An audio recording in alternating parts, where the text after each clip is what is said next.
Good evening, everyone. We'd like to start Beyond Barriers webinar series 2, How to Face the Invisible Wall. As mentioned earlier, please turn off your video and keep your microphone muted. Thank you. The simultaneous interpreters helping us tonight are Nobuko Tsutsui and Mika Sho. And the sign language interpreters are Yukio Morimoto and Mayumi Higuchi. The webinar is followed by a question and answer session. If you have any questions for Mark, please send us your question by using the chat function. Mark will answer to your questions. First, I'd like to introduce Hands on Tokyo, an authorized NPO hosting the LIVES project.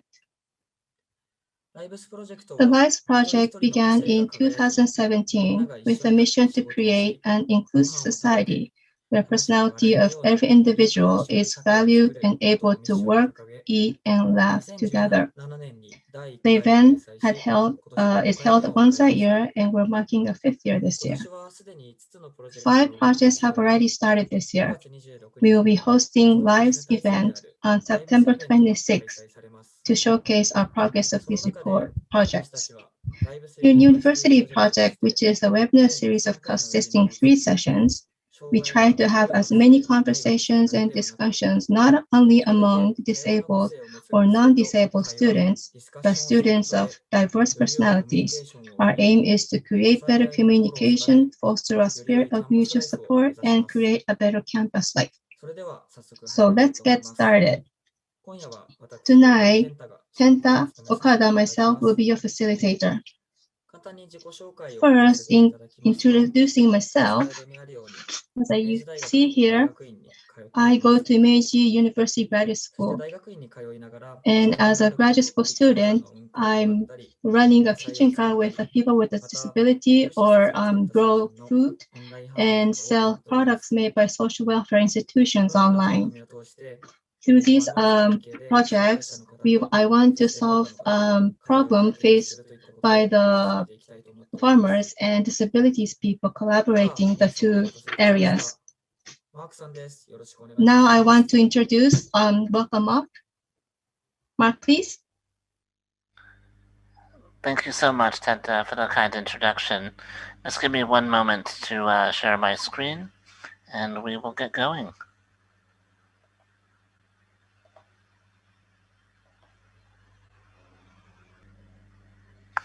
Okay, hopefully that's coming through for everyone. So hello, first off. Thank you so much for having me. Thank you to the LIVES committee and for everyone for making this possible. So my name is Mark Bookman. I'm a postdoctoral researcher at Tokyo College, which is part of the University of Tokyo.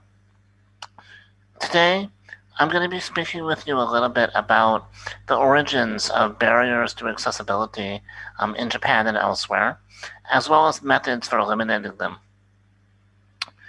But before I can really jump into the sort of works of how barriers to accessibility come to be and what methods we might use to get rid of them, please let me tell you a little bit about myself, what brings me to this type of work, and why I think this is an important matter.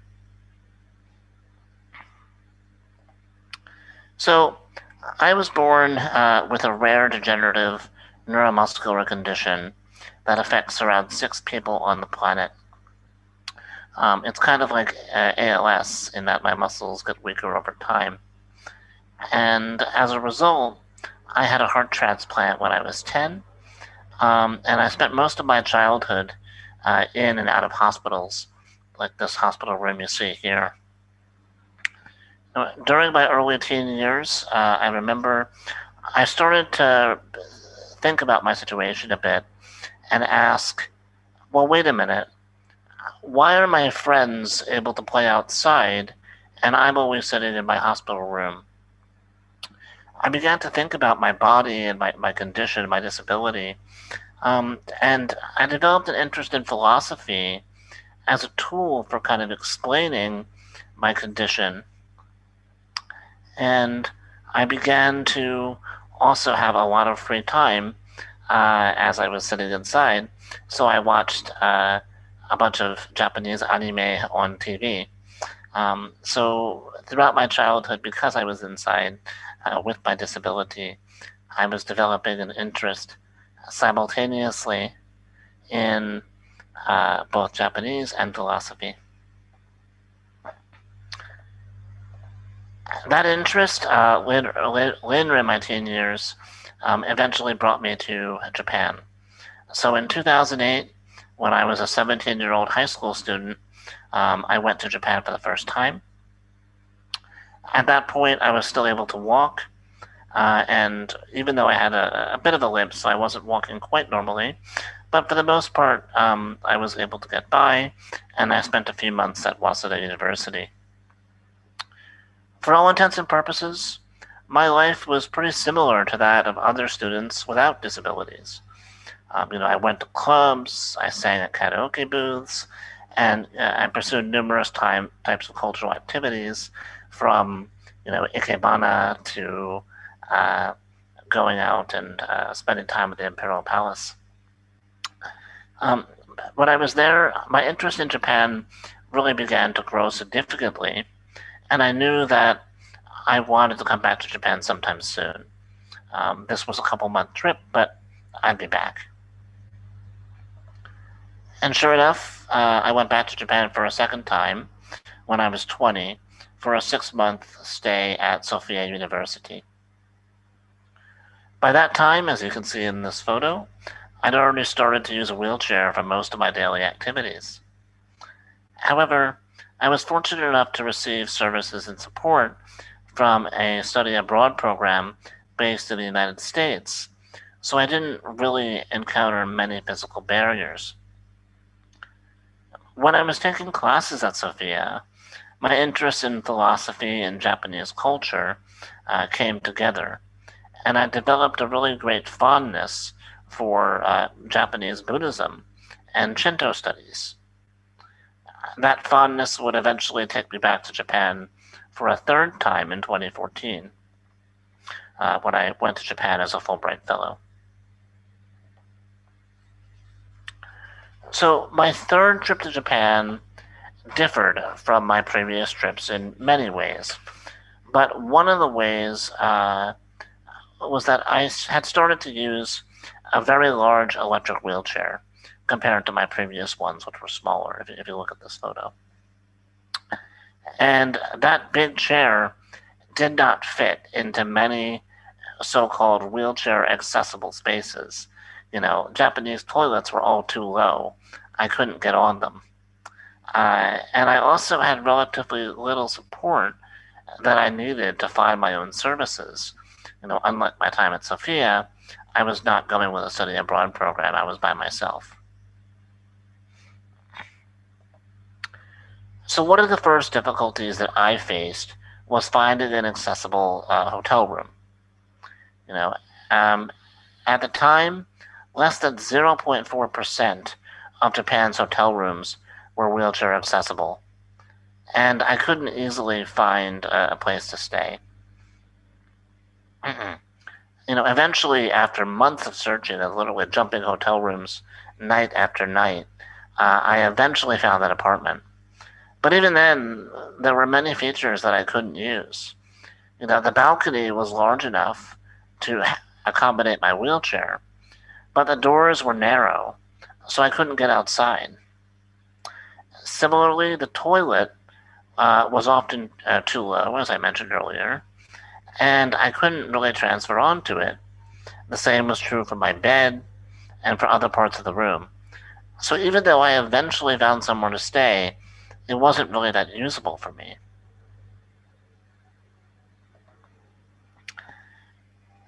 The barriers that I faced during my third study abroad were also not limited to housing. Let me be clear about that. I had many issues finding a university that could offer supports to someone like me, a disabled foreigner, including, for instance, English language assistance. At the time, my Japanese language was not that good, so I needed help there.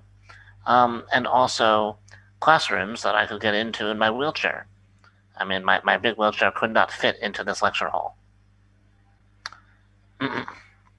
And, I realized this wasn't just me.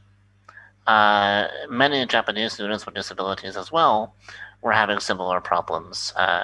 Recent statistics show that only 1% or so of college students in Japan have disabilities. So a lot of schools weren't used to dealing with disabled people and didn't have the experience provided the help that I needed.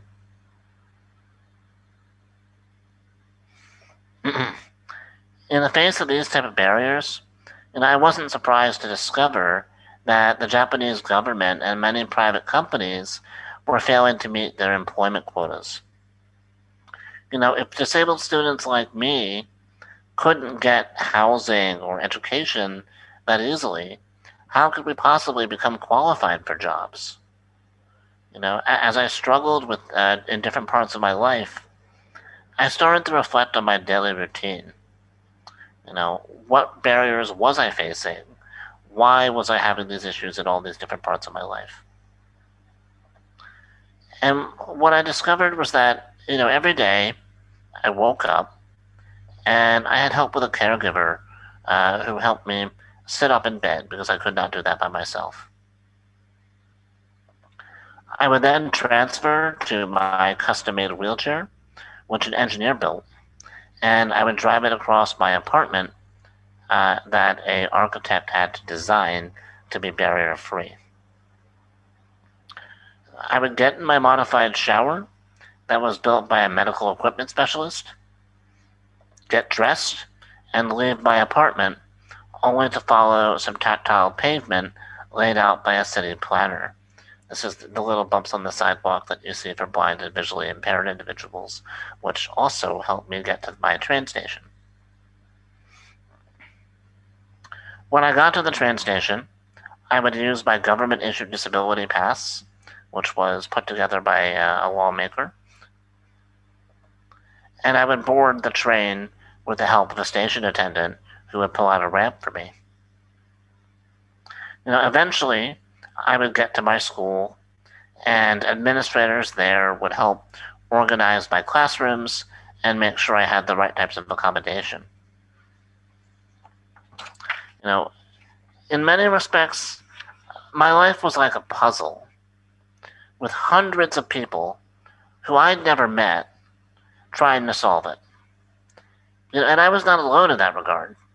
The same was true for all the people around me, with and without disabilities, who also had to ride public transportation, go to school, go to work. But the puzzle pieces often didn't fit, especially for a disabled foreigner like me, and the access makers, the architect, the engineer, the policymaker, did not always coordinate in a way that helped people like me. So this is what happens when the architect and the engineer and the educator or the policymaker do not work together with the other people involved in making accessibility or asking disabled persons exactly what they wanted. They accidentally create barriers while they're trying to solve them. Look at this wheelchair accessible pathway. It was designed with the best of intentions, I'm sure, but it's clearly too narrow for a wheelchair user like me. But even if the architect had asked me for my input, I might not have been able to tell him how to build a useful path, not just for me, but for other people too. So, if you asked me how to build for someone who uses a wheelchair at a different height, or whose accessibility needs are different than mine, I might not have been able to give him the answer. So thinking about these issues back in late 2014, during my third study abroad trip, I started to ask myself a series of questions. Who gets to define disability or accessibility in Japan? Why do people accept or reject their definitions? How do their actions affect people with diverse bodies and minds.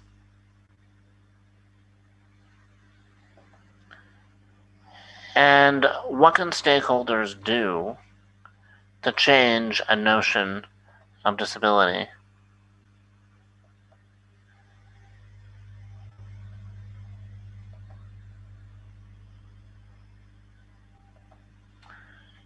These are the questions that eventually took me to the University of Pennsylvania, where I enrolled in a Ph.D. program in East Asian languages and civilizations during the fall of 2015.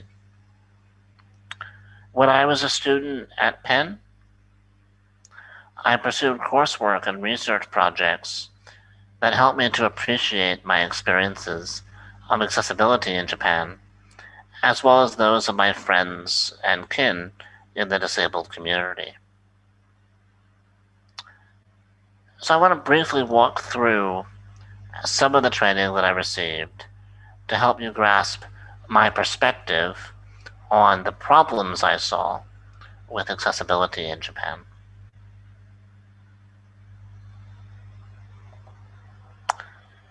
So the first thing I did when I got to the University of Pennsylvania was I enrolled in a PhD or I took classes in political science rather, and policy studies.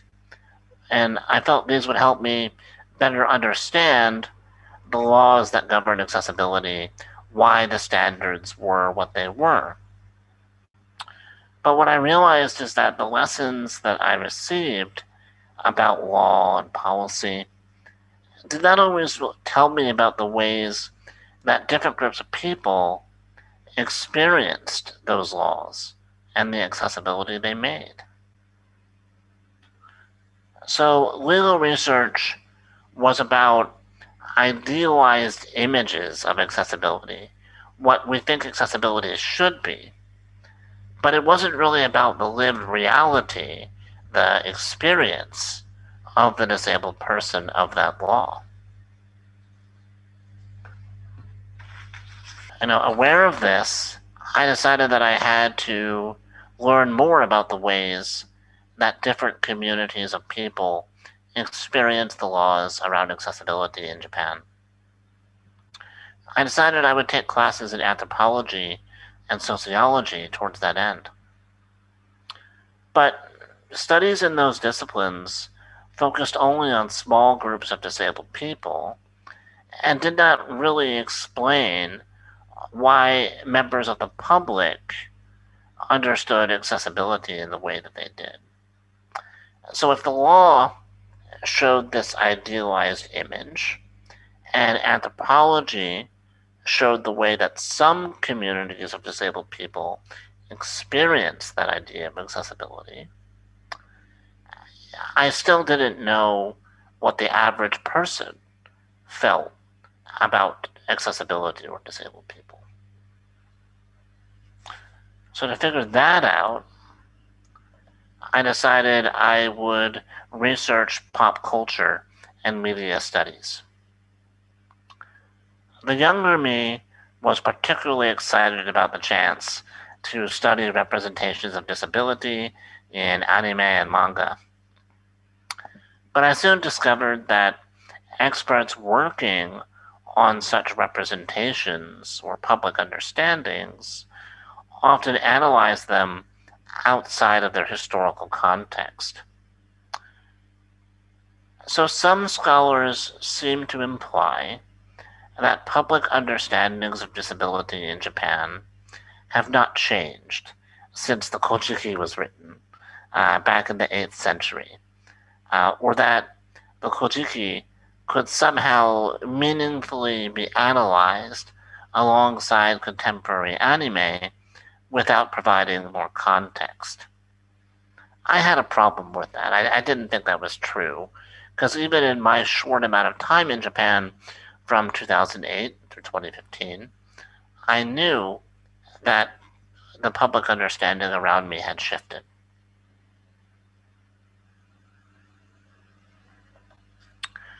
So, in the end, I decided that I was going to research the history of accessibility in Japan. Previous studies had focused on specific groups of people or events. So, for instance, studies on wounded veterans after World War II, or the Paralympics in 1964, or the upcoming games. But while people had focused on these specific groups or events, nobody had written a history of disability or accessibility in the way that I had come to understand it through my own experiences. I knew that if I was going to explain the origins of barriers to accessibility and ways to fix them, that I would have to draw on all the knowledge that I had gathered through my training, my personal and professional experiences. The first step here was to think about all the different types of materials I might analyze to construct my history of accessibility. So throughout my training at Penn and living in Japan, I'd worked with government documents, news media reports, and records from activists and their archives. Those materials became the basis for my work. And by analyzing those materials, I wrote my doctoral dissertation. I called it Politics and Prosthetics, 150 Years of Disability in Japan. And I'm now preparing to publish that as a book. I hope that my book will help explain why different groups of people have been excluded from processes of access making in the past, so that we can figure out how to include them and make a more inclusive society for everyone in the future. Now, I don't have time to cover all the content of my book today, and I don't think that everyone here would be interested in me going on and on about it. But I would like to discuss one critical issue that I think we can all relate to, and that is accessibility during the age of COVID-19.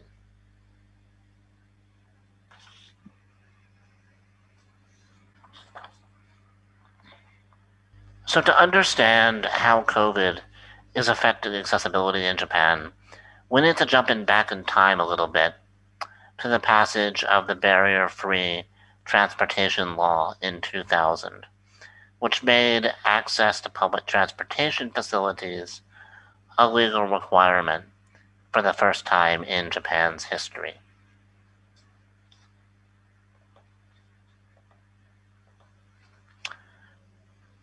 Developers, architects, engineers began to install ramps, elevators, and other accommodations in transit hubs across the nation.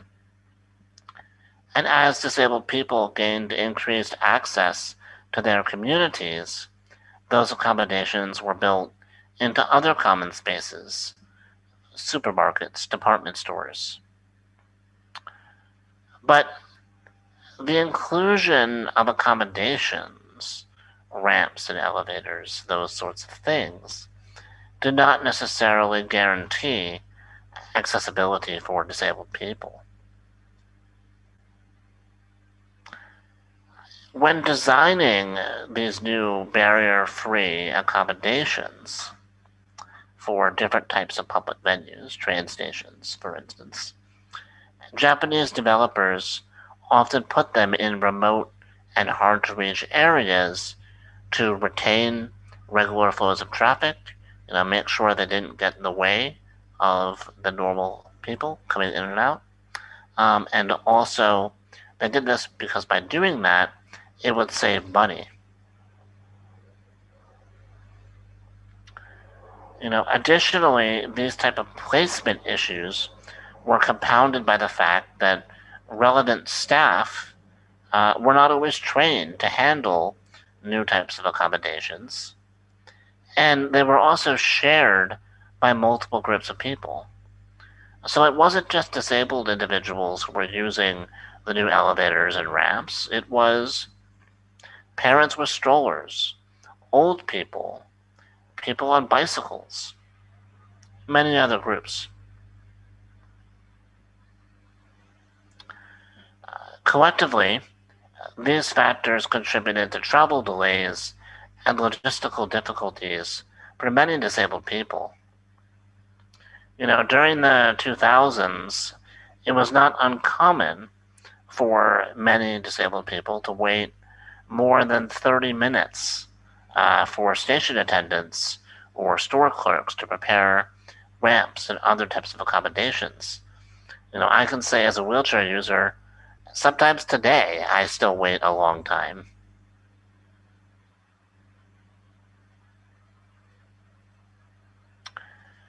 These delays were compounded by a limited number of accessible parking spaces at shopping malls, government offices, and medical centers nationwide that were also meant that disabled people had to take a lot of extra time to use those facilities. So a single closed-off ramp or a blocked parking space, like these spaces here with cones in them, could create days of problems for disabled people who had to rearrange their entire schedules around the amount of time it took to find a new space or move from further away. These type of delays were always inconvenient, but they became truly deadly after disasters like the March 2011 earthquake, tsunami, and nuclear meltdown. So, the earthquake, tsunami, and nuclear meltdown that occurred in Japan on March 11th, 2011, was in many ways a wake-up call for public awareness regarding Japan's access issues.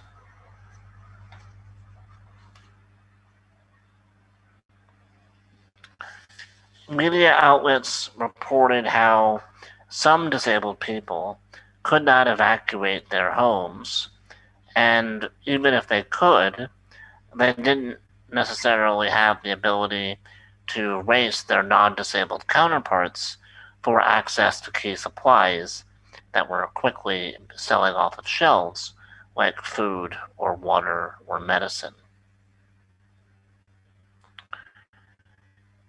Emergency shelters and makeshift housing were rarely equipped with barrier-free toilets, handrails, and other necessary accommodations.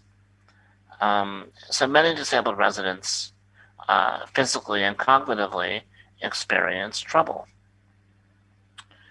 And in the end, roughly 25% of all deaths linked to 311 were disabled people.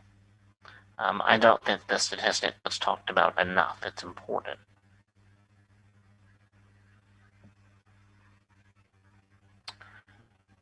Harsh criticism after the response to 311 from both public and private sector actors drove government officials in Japan to adopt new measures to improve Japan's accessibility. So paired with other reasons, in 2014, Japan ratified the United Nations Convention on the Rights of Persons with Disabilities, and in 2016, and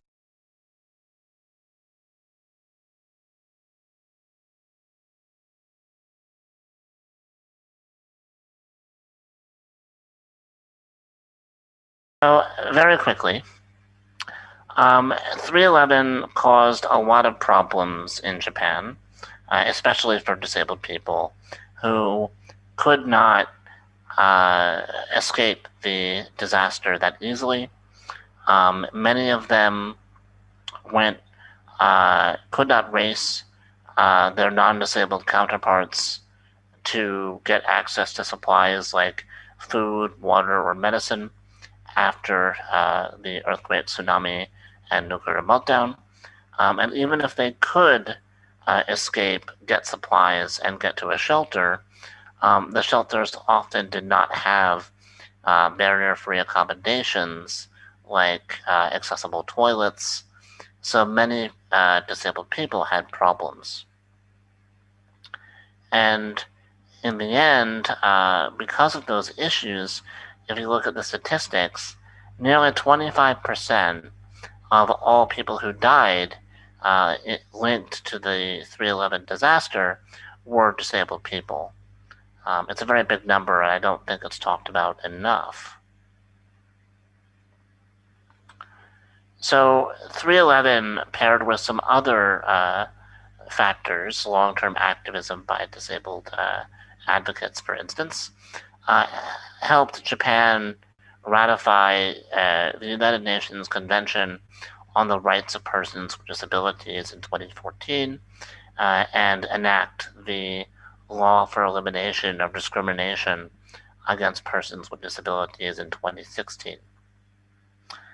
These measures, in theory, would help solve some of the accessibility problems that Japan had before. And indeed, they were propelled by things like the Tokyo 2020 Olympics, which is happening in a week or two, and the aging population. Both of these internal and external pressures provided an impetus or a reason for Japan to adopt and implement those new accessibility measures as fast as it could. Having said that, many problems remain unresolved. COVID has shown us once again how accessibility issues in Japan tied to inadequate ramps and elevators, barrier-free accommodations, can exclude disabled people from society and put them at risk. So for the sake of time, I'll skip over this one example, and I'll just say we've seen tons of reports about how masks and sanitizer and other supplies over the last year, as they've been selling out, have become very difficult for disabled people to access. This has been particularly difficult for individuals who are immunocompromised, who might need those masks not just for the sake of corona, but for different aspects of their daily lives as well.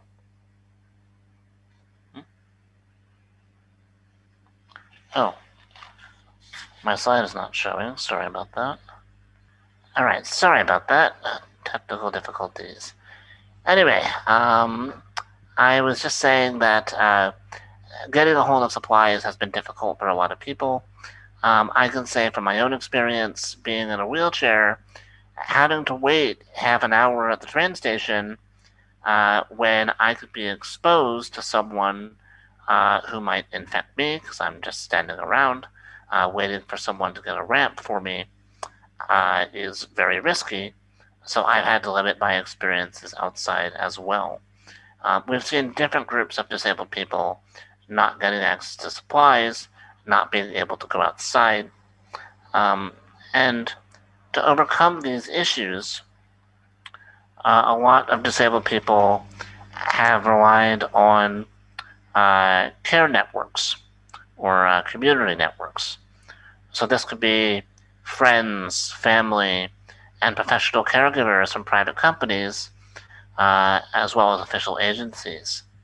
However, these networks also have been ravaged by the virus, and we've seen gaps in coverage emerge.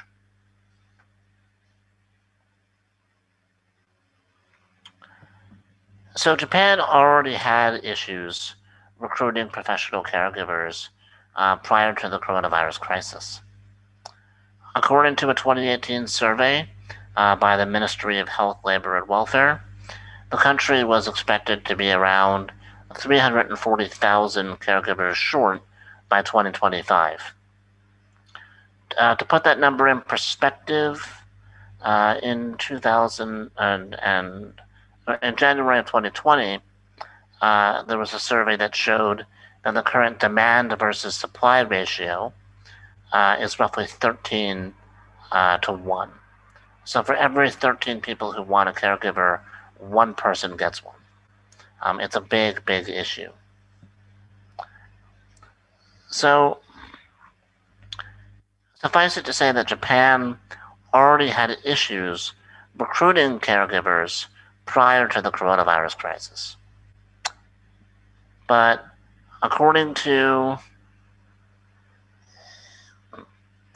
a 2018, and yet the coronavirus crisis has certainly affected the caregiving community in that slim offerings have become slimmer. So many dispatch services have refused clients, citing health and safety concerns for both the disabled client and the caregiver. And their concerns are understandable. Caregivers don't want to travel across town and potentially get infected on their way to meet with disabled people who may be predisposed to infection. And disabled clients don't want a caregiver to come from across town in which they might be exposed to infection. And both sides are worried about that risk. So let's think about people who need assistance eating, drinking, and bathing. How are they going to be able to live if they can't get access to this support? Well, cut off from care, many individuals have turned to assisted living facilities for support, group homes. So over the past few years, group homes in Japan have gradually become a topic of public discourse. Newspapers, for instance, have shared some survey data showing that roughly 60% of all employees at these facilities have considered quitting due to overwork and underpay. And if you think about it, it makes sense. Japan has a rapidly aging population. There's more and more demand for this work, and there's less labor to do it. So they're overburdened. Indeed, annual reports from the Ministry of Health, Labor, and Welfare have shown how staffing shortages have put significant amounts of pressure on care workers, and this has led to some to neglect or abuse the disabled people in their care. We've seen increasing rates of abuse. So a disabled person entering into a group home under normal circumstances can be considered a precarious affair. But the outbreak of COVID has made that significantly more dangerous. Already suffering from a scarcity of human and material resources, many group homes have been unable to secure supplies of personal protective equipment and institute social distancing. Paired with the fact that some disabled residents are particularly susceptible to disease, this reality has contributed to very high rates of infection and what we would call cluster infections. At a facility in Chiba last May, I recall, 51 of 70 residents, that's 73%, were infected. Whereas in nearby Tokyo at the time, only 7% of the populace was infected. So we're talking about 10 times as many infections for disabled people in this environment.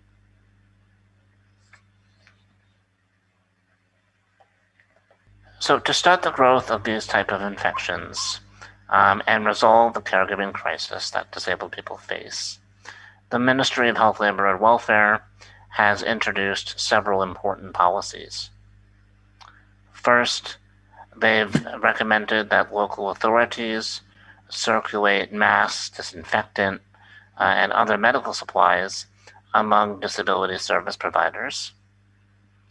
Second, they've allocated emergency funds to assisted living facilities so that they could divide shared living quarters into single rooms as necessary to allow for social distancing.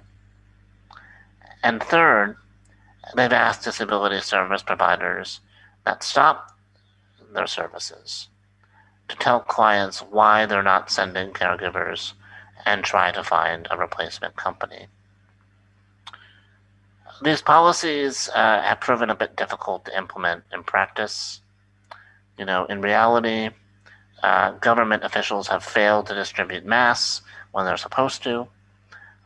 Meanwhile, many disabled residents have not been able to get caregivers as replacements when companies close because, as I mentioned earlier, there's already a deficit. When only 1 out of every 13 people can get a caregiver, when those companies close during Corona, it's that much harder to get someone to come.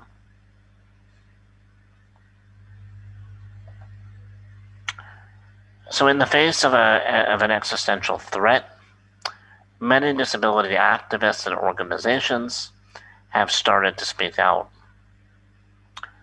Some of them have asked government authorities to create a system to ensure that disabled individuals can secure medical supplies and treatment. Others have insisted that officials let disabled people participate in policymaking. And others still have said that politicians not only have to fix the current problem, but have to think about the problems that might happen in the future if COVID continues. So if we run out of ventilators, then we need to make sure that we're not going to pick whether someone gets a ventilator or not because they are disabled. There are other factors to consider as well. So as the coronavirus continues around us, as we enter into a fourth state of emergency today,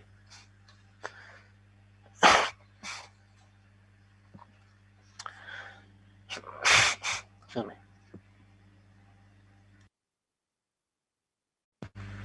many things remain unclear. Will Japanese authorities find a way to effectively implement their disability welfare measures and fix the ongoing caregiving crisis? Will disability activists be able to capitalize on current circumstances to secure seats in policymaking circles, including but not limited to COVID-19? And will people be denied treatment if COVID continues and supplies run short? Well, I don't have a great answer to these questions at the moment, honestly. But I can say that there's still a lot for us to learn from the present moment. We've seen how the spread of COVID-19 has revealed inequalities in Japan's environment. It's shown how this bridge makes disabled people take extra time to go where they have to go. Going forward, we have to try to identify the roots of problems like this in Japan's past and attempt to fix them in the present if we're going to prevent a similar crisis from occurring in the future. Indeed, it's not just disabled people in Japan who would benefit from fixing the caregiving crisis and the barriers in the environment. think about the nation's growing population of old people, which currently they're around 30% of Japan's population. Their needs are similar to disabled people, and they might also benefit from having a better environment that they can access, having more caregivers. Alternatively, we could think about disabled people abroad, in places like the United States, for instance, who could learn from how Japan fixes these problems and adopt similar resolution methods or similar strategies in their countries. Japan has a great chance to be a leader here.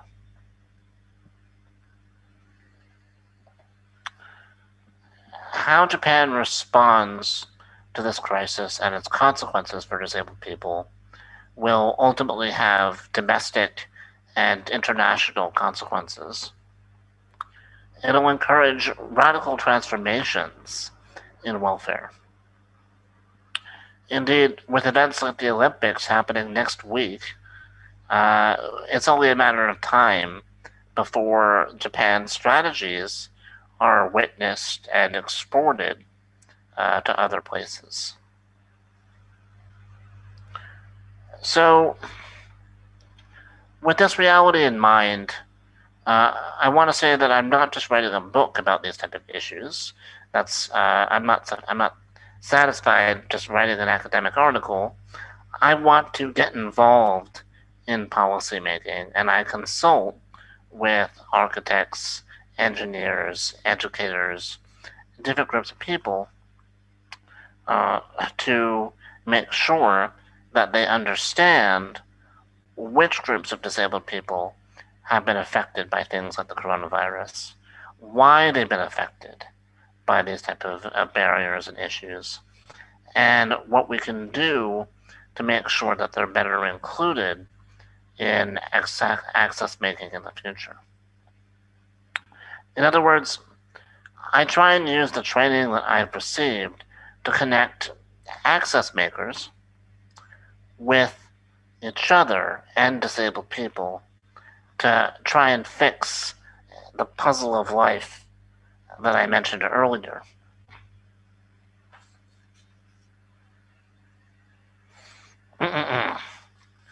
And one of the tools that I use to do this is a mobile app that I created called the Accessibility Mapping Project. That app allows any user to go in to help create a barrier-free map of buildings around them by inputting accessibility data in the form of pictures, audio, video, and text. The idea is by allowing disabled people and other types of users to describe in their own words what barriers they face, what does and does not work for them, we can learn more about their experiences and make a more accessible society. So let me show you what I mean. Here in this photo, we have a data input screen, and you can see that users can write in their own words whether a space has features that they need.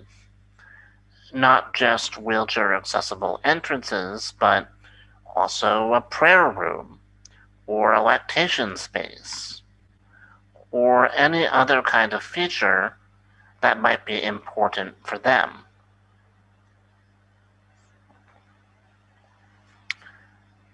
Such data gets integrated into the online system, so users who want to search for specific types of accessibility at buildings in their nearby area can do that. So, for example, if you wanted to find a wheelchair-accessible water fountain, you could type that in, and this map would show you nearby where other users have put in that information. It lets us share ideas.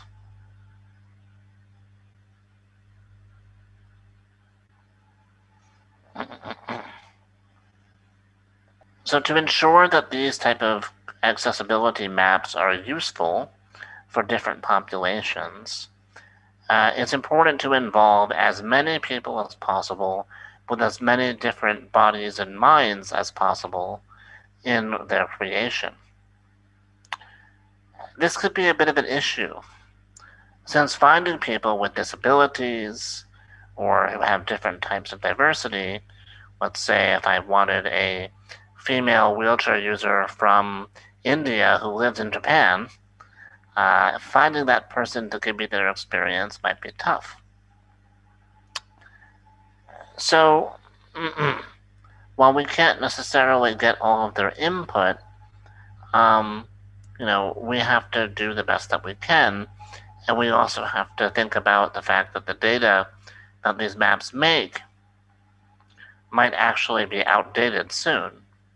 If you think about it, if we were to make a map today of your college or university or your school, tomorrow someone might put a trash can in front of the door and that map all of a sudden doesn't work.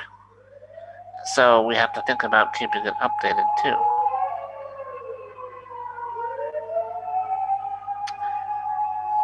So the maps are not necessarily the most stable tool for showing accessibility.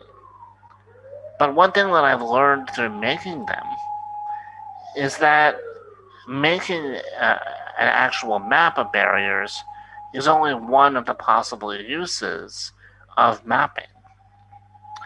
Another thing we can learn from this type of mapping is that it's an awareness raising tool.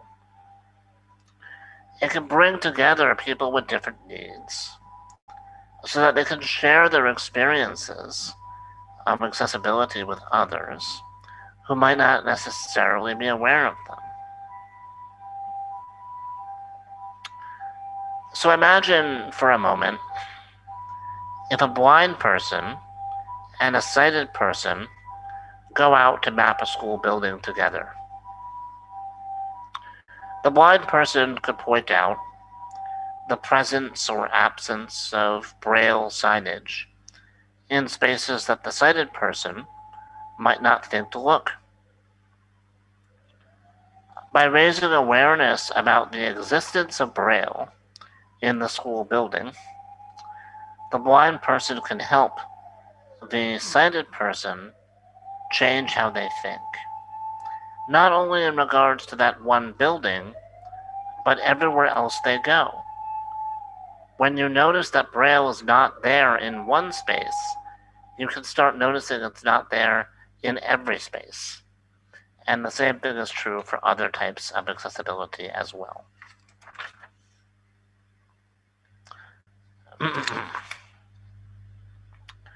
So, by mapping the barriers to accessibility that we all face because of our unique identities, we can get one step closer to creating a global society characterized by universal design.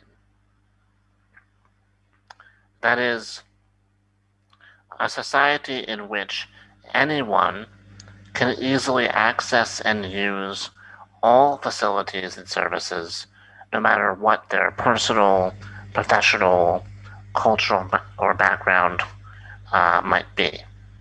Disabled or not, old or not, whatever your gender, whatever your race, making sure you can use the services and facilities around you. Making that type of society is the ultimate goal of my work on accessibility.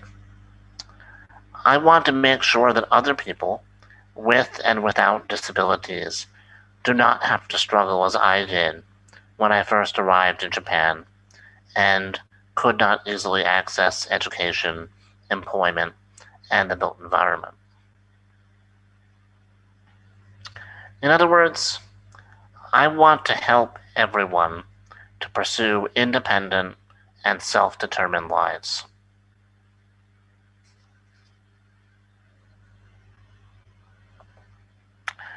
So with that said, it's time we turn the conversation on to all of you. What can you do to help identify and resolve barriers to accessibility in your local communities? How can you use your unique experiences and expertise to help others and create a more equitable society? Well, one thing you can do is share your experiences of barriers with people around you who may not be aware of them. There are many ways to do this. You don't need a fancy app like the one that I made to do this. Social media, if you're comfortable with it, is a great way to talk with other people about the barriers that you encounter and brainstorm solutions. Of course, it's worth mentioning that our solutions also don't have to be so high tech. Often, the best way for you to start conversations about accessibility and ways to fix barriers is to simply ask people around you if they're having trouble. And if they are, is there anything you can do to help?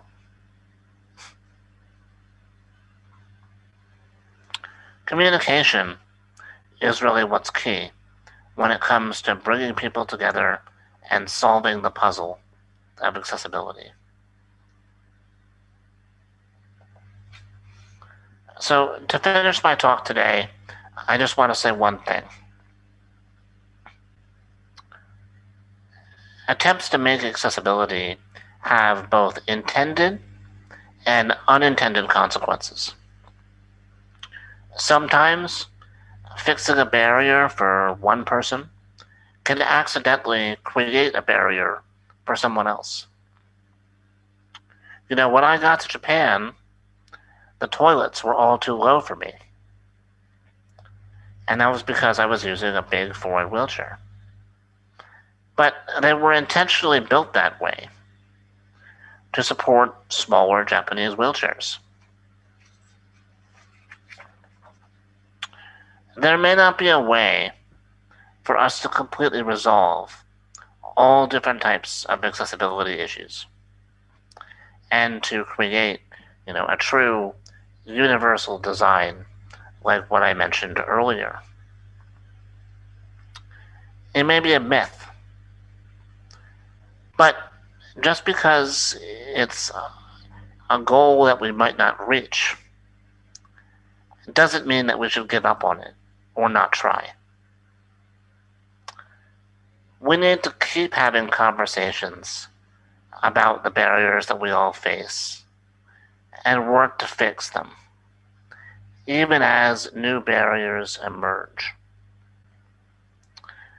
We need to think about that not just for ourselves, but for future generations of people. Young, old, disabled, or not. By keeping our conversations going, we can create an inclusive tomorrow.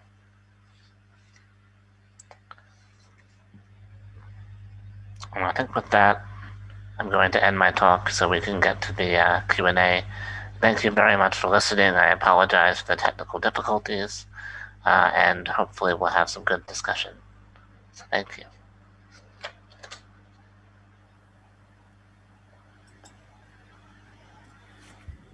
Mark-san, thank you for this wonderful, splendid presentation, including the corona situation as well as the history of the policy for the people with disabilities. So partial optimization may be possible, but it's very difficult to optimize for the entire society. So, but having said that, maybe we can pay attention to to all the small barriers around us, and we can all come together to try to create a more inclusive society. So thank you for your patience. We would like to start the Q&A session. If you have any questions to Mark-san, please send it through the chat function. So I give the floor to you, Mark-san. Thank you so much again for your comments. I'm looking at the chat here. We have a couple questions. So I think I'm going to read through these. So the first one I see is, let's see. Shall I start with Harumi Kachi's question? So Harumi says, if I was the Minister of Health, Labor, and Welfare, what sort of policy would I create? This is a good question. And I assume this is in relation to COVID or barriers more generally. Could I ask just for a bit of clarification on which point you'd like me to speak to?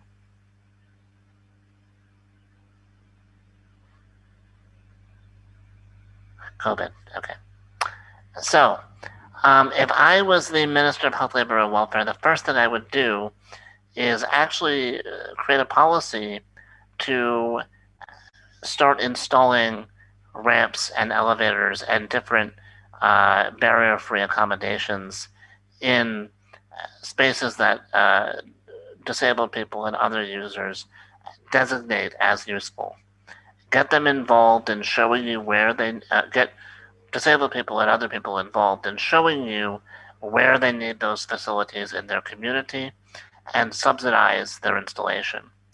Because if you can get disabled people to have greater community access, that means that they're less reliant on caregivers. That helps reduce the burden there, so you can distribute the care labor more equally or more equitably.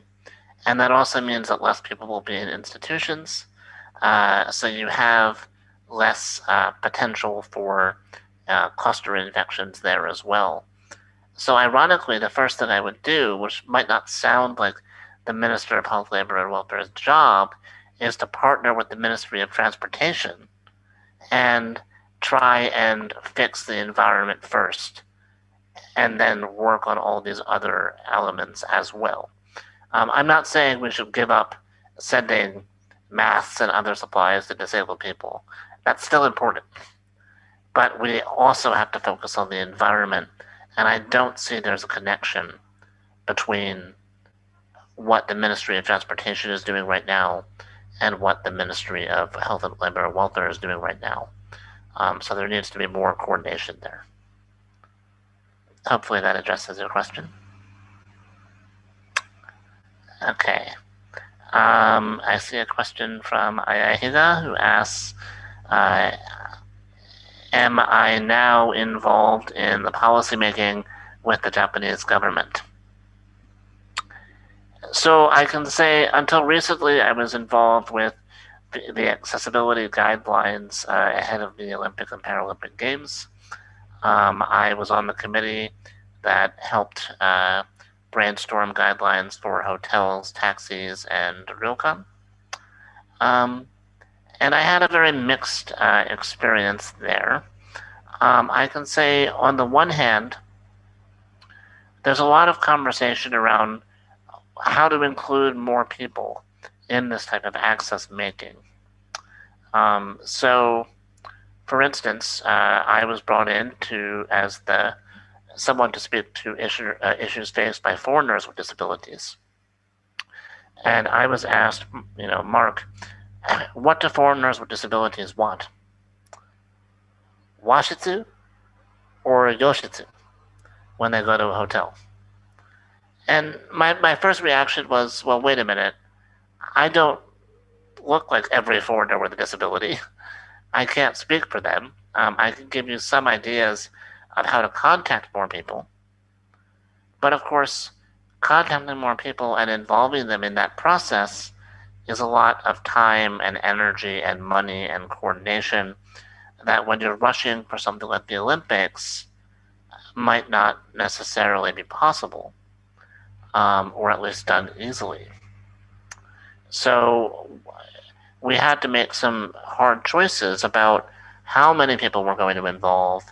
And working with the other committee members, we found a balance where it wasn't just Washitsu or Yoshitsu, it was multiple configurations of those rooms to have some features in some rooms or additional features in others. But those type of conversations I've been involved in. In terms of COVID specifically, I'm not on any disability policy committees at the moment, but I do a lot of writing on the topic. I published articles on this for the Japan Times and some academic journals as well.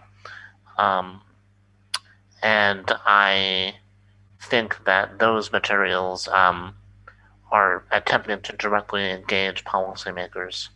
Hopefully I won't have to become involved. We'll solve the COVID problem. But if I have to be, or if there is an opportunity for me to be involved, if COVID does not go away, which unfortunately I think is the case, hopefully I'll be able to have more of an input there. So thank you for your question. And I see another question here from Maki Takayama, who asks, which country or city is most advanced in terms of accessibility? And how close is that to my idea of accessibility? I love this question. And I love this question because it's a trick. And let me tell you what I mean by that. So, when I got to Japan, many spaces were very accessible for Japanese wheelchair users, but I could not use the toilet because it was too low. At the same time, my Japanese friends in low wheelchairs who went to the United States could not use the toilets there because they were taller. So it really isn't a matter of which country is more or less advanced. It's which country is more or less advanced for which groups of people, who's benefited, and which country has the best way of matching its users, its people, with the environment it's building. And I think right now, the US is doing fairly okay. Nowhere's doing great. But I think this is a space where Japan can actually overtake most other countries. And let me tell you why. In the US, accessibility is governed by a law called the Americans with Disabilities Act. That law was passed in 1990, and essentially it says that accessibility is a right that people have. The problem is that if there is a barrier that is against the law, the way to fix it is to file a lawsuit. And that means spending time and money and energy and resources for a problem that may not necessarily be solved before you can even use the space you wanted to go to in the first place. So if a restaurant has stairs out front and you sue them, it might take 2 years to go through the court, and the restaurant might be closed by the time you're done. So unless it's a life or death problem, almost nothing gets fixed. In Japan, the legal system is a little bit weaker in the sense that accessibility is not a right. It is anti-discrimination is the main framework here. You cannot be discriminated against. That's a little bit different, and it's also a much newer framework in Japan. So there hasn't been enough time to really create all the accessibility buildings and such that the US has. But what Japan has that the US doesn't is pressure. Japan has the aging population. Japan has the Olympics. Japan ratified the United Nations Convention on the Rights of Persons with Disabilities after 3/11. The US has not. So Japan has all of this pressure to become accessible so that even if there's an issue, it doesn't have to wait for a lawsuit to be fixed. It's economically profitable and innovative to build accessibility, and that's more visible in Japan than the US right now. So I think it's only a matter of time before Japan becomes the leader in this regard. Hopefully that answers your question.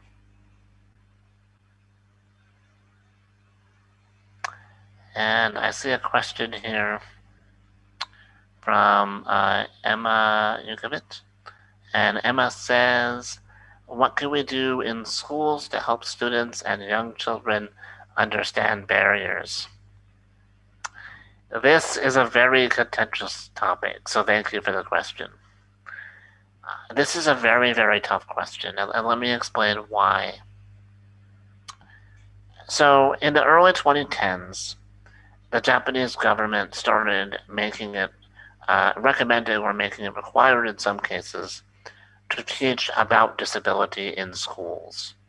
They called it kokoro no barrier free mindset education, right? And this education taught about how there are different types of people with different types of needs, very general concepts about mobility issues or hearing issues or sight issues. But the problem is that those ideas aren't necessarily true for everyone. If I teach about a wheelchair user in Japan, it's not necessary. They don't necessarily have the same experience as someone like me coming from abroad. So what is the content of those courses? Who gets to decide that? And how do you make sure that we know that what's taught in those courses is not all there is to know about disability? That's the one thing we have to avoid, is to make sure that people don't think, I've taken a year of kokoro no barrier free education, I know everything there is to know about disability, I never have to focus on it anymore.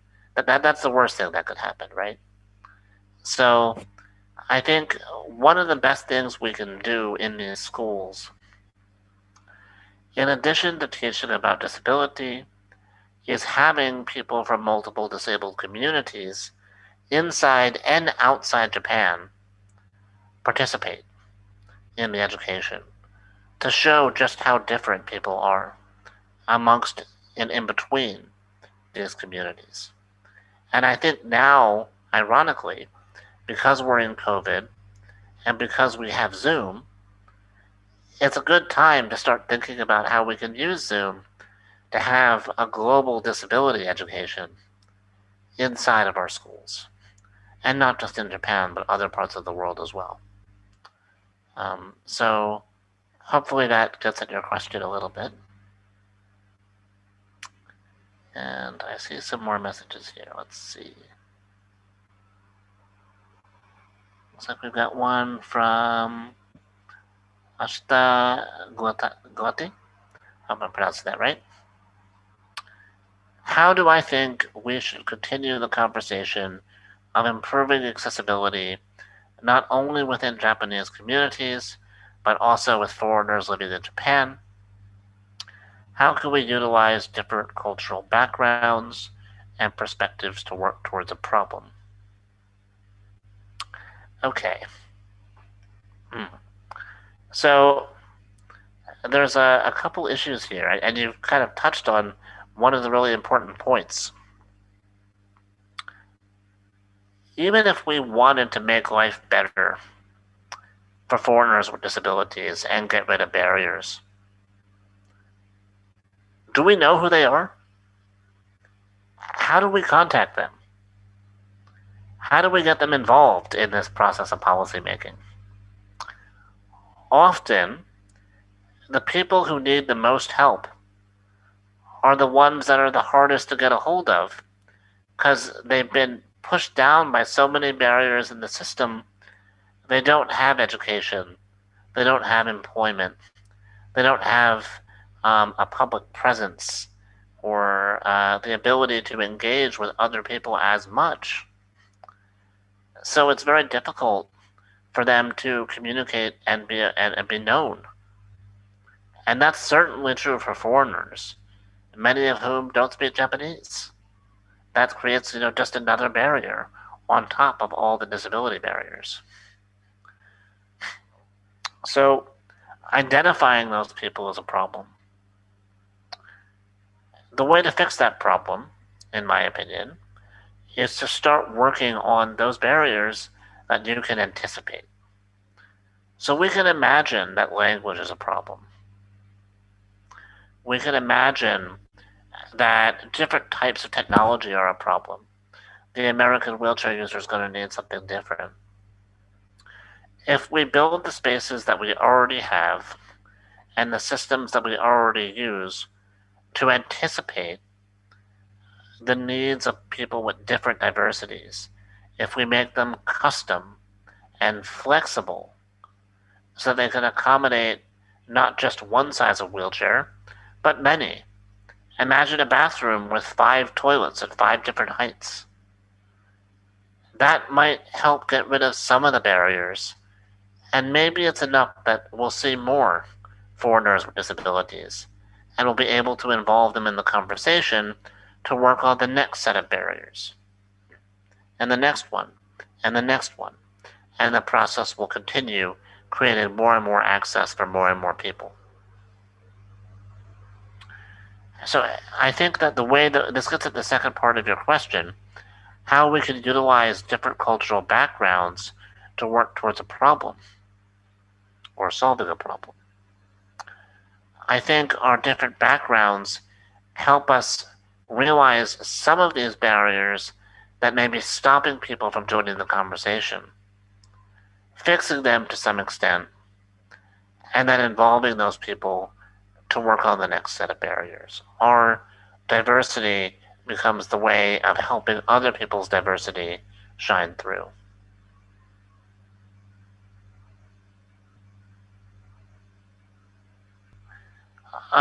So what type of barrier-free facilities does Japan have that other countries do not? That is an interesting question. Oh, I'm sorry. What type of country? Well, let me speak about both sides of this question then. So, what type of barriers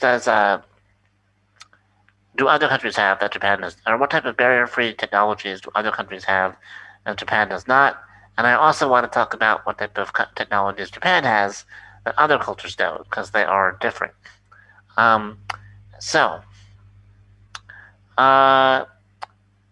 type of barriers that Japan does, or the type of technologies that Japan does not have that other countries do have, tend to be developed for their specific populations.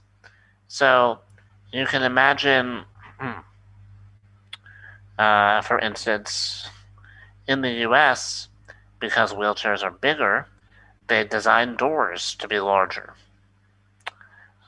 In Rwanda, because the infrastructure there is not as well developed in terms of streets and houses in some areas, as say, the middle of Tokyo. What we're seeing is the development of new types of wheelchairs or new types of mobility devices to help people navigate those settings. And likewise in Japan, because of the aging population, we're seeing caregiving robots, things designed to help those populations that are not necessarily present in the United States or Rwanda. However, they will be sent to the US and Rwanda when the aging population problem there becomes a bigger issue. So we see these sort of economic flows. And likewise, Japan learns from the US just as the US learns of Japan, and they borrow each other's technology. So I think we're seeing more of that trade now, especially during COVID as well. And with that, I think that's the last question. And we're just about on time. So, Tenta, if I could pass the mic back to you. 皆様、終わりの時間が近づいてまいりました。まだいくつか質問も来ておりますが。The time has come to stop. I know that there are some other questions, but we have to stop here. So, Mark-san, before we close, can we ask you to give us one final comment? Sure. Thank you so much, Tenta. My final comment to you is this. We all have our own backgrounds. We all have our own diversities. Gender, race, class, disability, or not. And that informs the way we think about the world.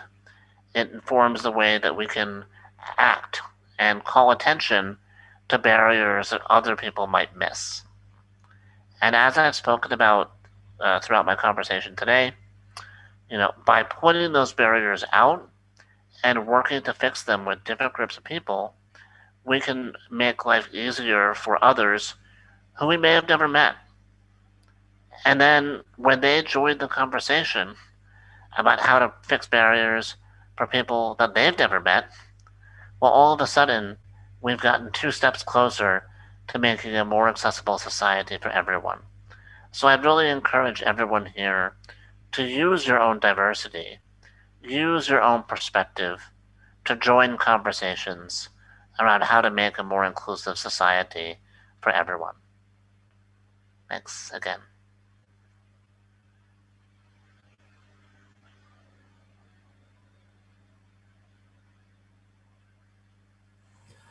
皆さん、最後にマークさんに。 Thank you, Mark-san. Let's give Mark-san a big round of applause before we close. We finally close. ありがとうございます。 Thank you. So, I would like to announce the 3rd University Project Webinar Series. So, we learned many things and became aware of various things through the 2 webinars. In the first webinar with Uyanga-san, we learned about barriers we face every day. Tonight, Mark-san taught us about how to move forward as we face these barriers. We want to keep up this awareness and bring changes to our own lives as well. A month from now, we want to provide an arena where we get to exchange and discuss our opinions and feelings. I would be very much happy if I get to see you all again. Thank you for joining us today, and thank you for sitting in for such a long time.